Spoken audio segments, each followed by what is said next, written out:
I've had a bit of a problem overnight with a water rat or something. Where is it? Where's that clip? It has eaten an injector wire off good old Dan's brand new Fortuner that's a couple of weeks old. And you can see it right there.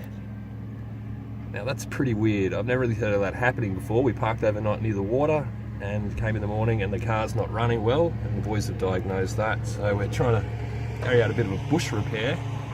As you can see, that rat didn't leave much meat on there to fix that. So we'll see what we can come up with and we'll show you what we do. We'll probably cry.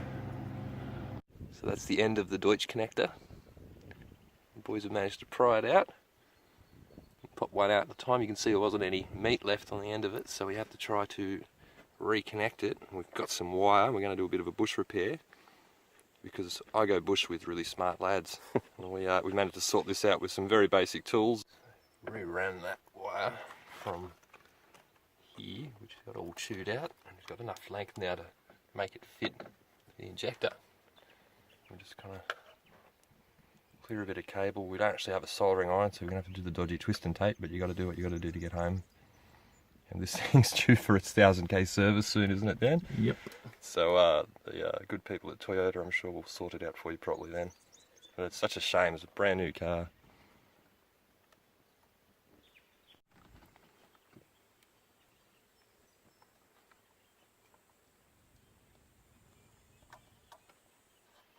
Put grommet on the wrong way. Has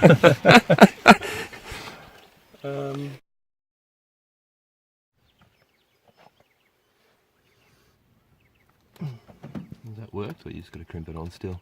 Yeah, there's a bit too much wire. Oh, we can always tape over that. As long as they're not touching it, it'll be fine. As long as they can't arc.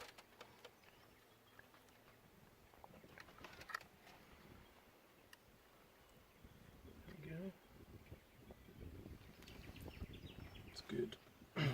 Next one. One down. Bring the clip over, I'll put this one in first and then pop the other one out. Still worse places to be broken down. So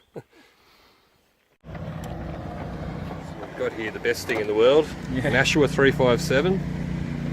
Best gaff tape you'll ever buy. It's worth about 30 bucks a roll, but it's absolutely worth it. Now Dan's just wrapping up. Now we've had to do a bit of twist and tape action and just to get the ejector back on, and we didn't actually bring any cable ties, which is a huge crime, but we've taped it on out of the way. That should be right. I'm just going to move this cover off and it's time for a test fire.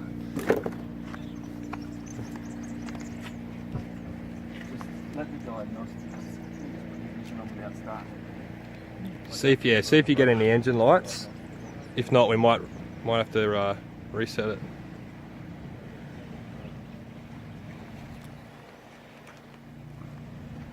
Yeah, will it fire up? I reckon, Pat, she's going to fire up? She's going to fire up. She's going to fire up. We got this. We added 10 horsepower.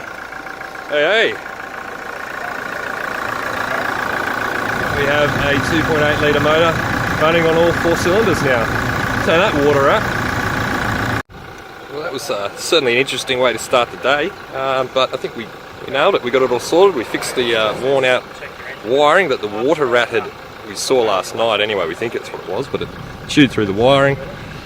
We popped the pins out on the connector, which took a while considering we had some safety pins and a Leatherman, but we got it done. We all worked together and it's probably time for a swim.